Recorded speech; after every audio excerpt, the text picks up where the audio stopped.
Muchas gracias. Y creo que eso va de la mano con una de las preguntas que dice, ¿es necesario tener un acompañante espiritual? Y yo creo que esa pregunta se la dejaría al señor Joe para que continúe y de ahí si el padre o César quieren agregar algo después.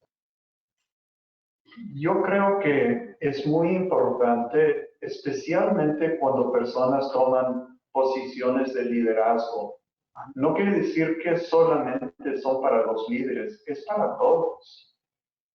Yo muchas veces cuando ayudo a los primeros años, cuando vienen los acompañantes para formarse, yo les hago la comparación, es que si yo voy a un médico solo cuando tengo una crisis de salud, por ejemplo, me sube el colesterol, y voy al médico y el médico me receta medicinas.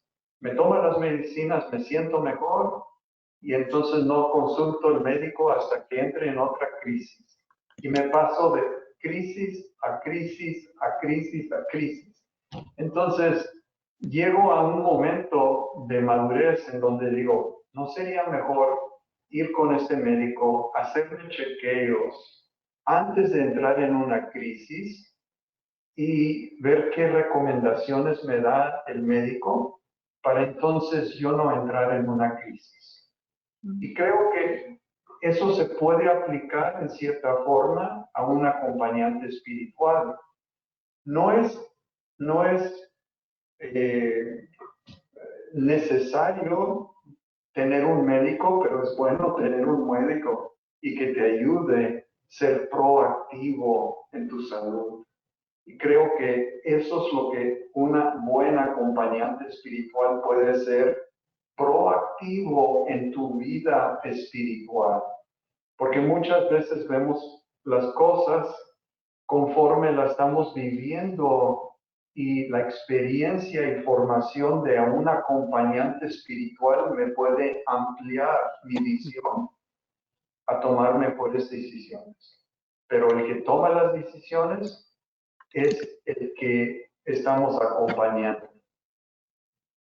Sí, en este sentido, por ejemplo, ¿no? Y venimos a la parte más cerca, al periodo histórico más cerca, ¿no? Nosotros, ¿no? La contrarreforma, es decir, en 1500, en el siglo XVI. En realidad fue el Concilio de Trento que propuso la dirección espiritual como instrumento privilegiado para la pastoral y la disciplina por la jerarquía empeñada en la obra de la reforma. Pero siempre se empezó a insistir, los jesuitas en los ejercicios espirituales se proponían de guiar el ejercitante en la búsqueda de la voluntad de Dios sobre él. Si podemos hacer una síntesis de lo que significa la dirección espiritual en el pensamiento de la iglesia en Trento, propiamente podemos sintetizarla así. Se empieza a insistir siempre más en la necesidad de un director espiritual. Como decía yo, no voy solamente cuando estoy mal. Si yo quiero ser un camino de vida cristiana serio, tengo que caminar. Necesito un director espiritual. La práctica de la dirección espiritual se hace siempre más larga en todos los sectores y estados de la vida cristiana. No solamente el monje, el abad, ¿no? El superior religioso. Todos los sectores de la vida de los laicos también. Se define la tarea del director o del acompañante espiritual. Controlar la autenticidad del camino espiritual de la persona dirigida. La misma dirección pasa a ser objeto de sistematización y de reflexión teórica y teológica también. Se dice, en Trento dice que también el clero seglar es idóneo para ofrecer una dirección espiritual. Un cambio significativo en este periodo lo da San Alfonso de Ligorio, cuando estamos ya en el 1700 pasa, que favoreció la dirección espiritual también en la confesión, favoreciendo en tal modo la coincidencia entre la figura del confesor y del director espiritual. Se construye de este modo una dirección de las almas por medio de la confesión que es dirigida a los diferentes estados de la vida social. El resultado, consecuencia de eso, es que la autoridad espiritual pasa a ser casi por lo todo absorbida y algunas veces confundida con la misma autoridad que tiene que da la facultad sacramental. En realidad, para evitar esto, siempre los mismos confesores recomendaban un director espiritual distinto.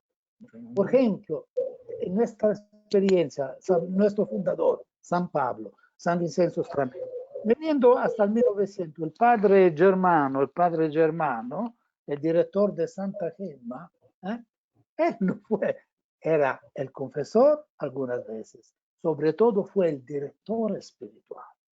Mientras la figura del confesor continuó, después que subentró él, a tenerla, a desarrollarla, Monseñor Volpi, que era su confesor desde cuando ella era niña.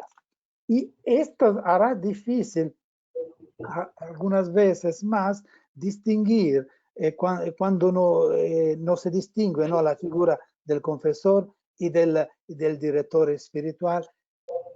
Hace difícil distinguir el consejo del mando.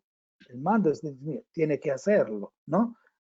Es claro que las características propias de la dirección algunas veces pasaron en segunda y agobiadas y equivocadas. Por eso, no, benvenga, se dice en italiano. Bienvenido. La dirección espiritual la hacen los laicos, el cual director espiritual o acompañante dice, mira, esto es cosa de sacramento, no, esto es cosa de confesión, no me compete esto. Es muy importante, muy importante.